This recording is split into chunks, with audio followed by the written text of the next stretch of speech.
Listen closely, because இந்த ஒரு உண்மை உங்க முழு எதிர்காலத்தையும் திருப்பி தரக்கூடும். நிறைய பேர் அவங்க 2 தடவை வாழ போற மாதிரி நேரத்தை வேஸ்ட் பண்றாங்க. ஆனா பணக்காரனுங்களோ இல்ல டிசிப்ளின்டான ஆட்களோ அப்படி பண்ண மாட்டாங்க.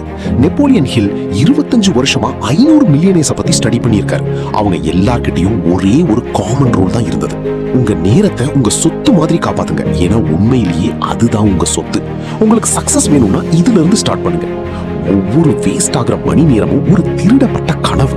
சக்சஸ் திறமையிலிருந்து ஆரம்பிக்கிறதெல்லாம் இல்ல, அது உங்க முடிவுல, அதாவது டிசிஷன்ல இருந்து ஆரம்பிக்குது. ஒவ்வொரு தடவையும் நீங்க அப்புறம் பார்ப்போம்னு சொல்லும்போது உங்க கனவு வீக் ஆகுது. பிரின்சிபல் நம்பர் 1, டிசைர், ஆசை அல்லது வெறி. பிரின்சிபல் நம்பர் 2, ஃபெய்த், நம்பிக்கை. பிரின்சிபல் நம்பர் 3, ஸ்பெஷலைஸ்டு நாலேஜ், குறிப்பிட்ட அறிவு. ஆனா நீங்க நேரத்தை வேஸ்ட் பண்ணி அழிச்சுக்கிட்டே இருந்தா இதுல எதுவுமே ஒர்க் ஆகாது. நேரம் யாருக்காகவும் காத்திருக்காது. நீங்க அதை கமாண்ட் பண்ணணும், இல்ல அது உங்க வாழ்க்கையை கமாண்ட் பண்ணிடும். சோ உங்ககிட்டயே கேட்டு பாருங்க, அடுத்த 60 மினிட்ஸ்ல நீங்க என்ன பண்ண போறீங்க? ஏன்னா அதுதான் உங்க எதிர்காலம். மறக்காம சப்ஸ்கிரைப் பண்ணுங்க ஜி.